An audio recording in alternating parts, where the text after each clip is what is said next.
Racist cop targets elderly black man sitting in park, but he never saw this coming. The sun dipped low over the park, casting long shadows across the grass as 78-year-old Samuel Carter settled onto his favorite bench.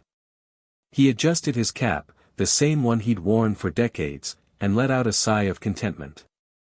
This park had been his sanctuary since he retired, where he'd watch kids play, listen to birds, and let the world's noise fade away. Today, though, the peace wouldn't last. Officer Daniel Harper, a young cop with a chip on his shoulder, patrolled the park with a scowl.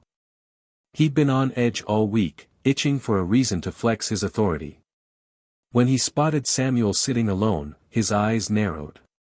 To Harper, Samuel didn't belong here, not in this neighborhood, not on that bench. Without a second thought, he marched over, his hand resting on his holster. "Hey, old man," Harper barked, pointing a finger. "What are you doing here? You got ID?" Samuel looked up, his weathered face calm but his eyes sharp. He'd seen this before, too many times in his long life. "I'm just sittin', officer," he said, his voice steady. "Don't need ID to sit in a public park." Harper's face reddened. "Don't get smart with me. I know your type. Up to no good. Get up, now." Samuel didn't move. He folded his hands over his cane and tilted his head. "My type, huh? You mean an old black man mindin' his own business?" The officer's jaw tightened. He stepped closer, looming over Samuel, ready to escalate. But before he could say another word, a voice cut through the tension like a blade. "Officer Harper, what exactly do you think you're doing?" Harper froze.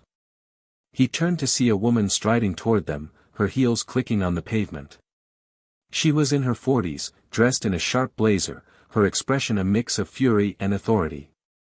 A small crowd of parkgoers had started to gather, phones out, recording. "I'm handling a situation, ma'am," Harper stammered, caught off guard. The woman stopped in front of him, crossing her arms.